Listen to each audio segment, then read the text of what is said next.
Brian Faundo will be featured for Letran in our matchup against Sam Ekwe of San Beda, and you're going to see very good numbers for Faundo, but Ekwe, one of only 2 players averaging a double-double in the NCAA. The other one, of course, being Marvin Hayes of Jose Rizal University. That's right, and Faundo is actually the number 2 leading scorer for Letran this season with an average of 11.9 points per game and 8 rebounds per game. Meanwhile, Letran has been lording it over in terms of rebounding, especially off the offensive glass, and they have tied the game at 9. But on the other end, Letran is being forced to give up a lot of fouls.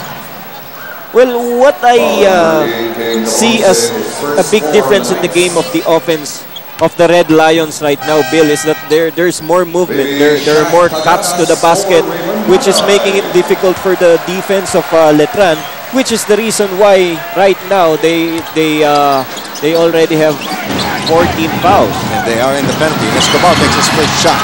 It is short. J.R. Taganas, by the way, in the game for the first time. He normally doesn't see much action, but with the absence of Yusuf Al-Jamal, they've moved up one notch at the power forward slot.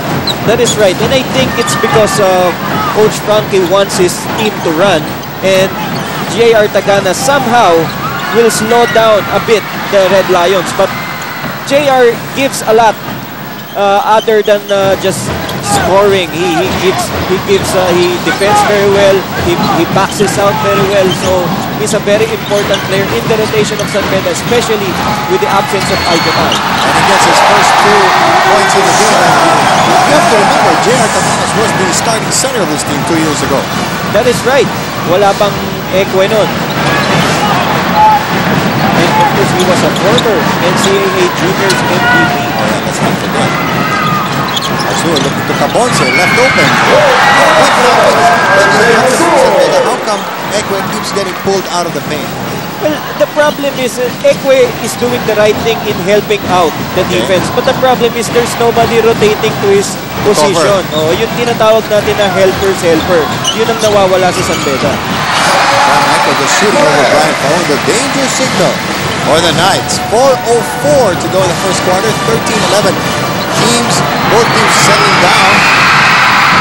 Hermida challenging 2 players, almost, but not quite. Ekwe trying to put it back up. And he's yelling at Borgi for every mistake he makes. I don't think he should be doing that. Well, that is right, especially in this important game. And you know, Borgi got that turnover.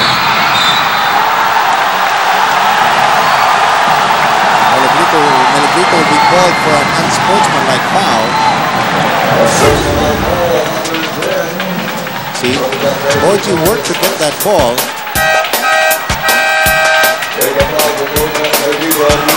At kita mo humawak eh.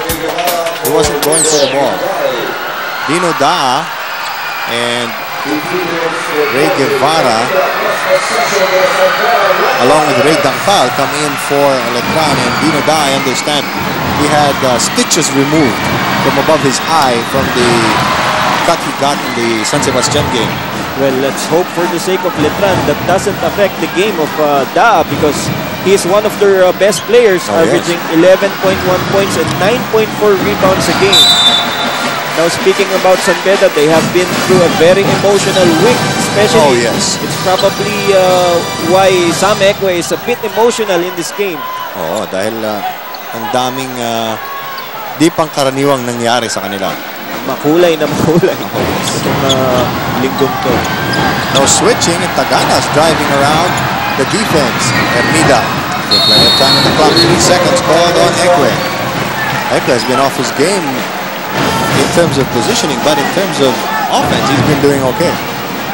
Well, yes, he probably thought Borgi Hermida was gonna take that shot from beyond the arc, but he opted to drive. Unfortunately, Sam Ekwe was called for a 3-second violation. Wild pass by Azul. All those little things starting to hurt Letran. They are down by 3. 3:24 to go. Letran actually is averaging 18.6 turnovers, better than the averages of San Beda, which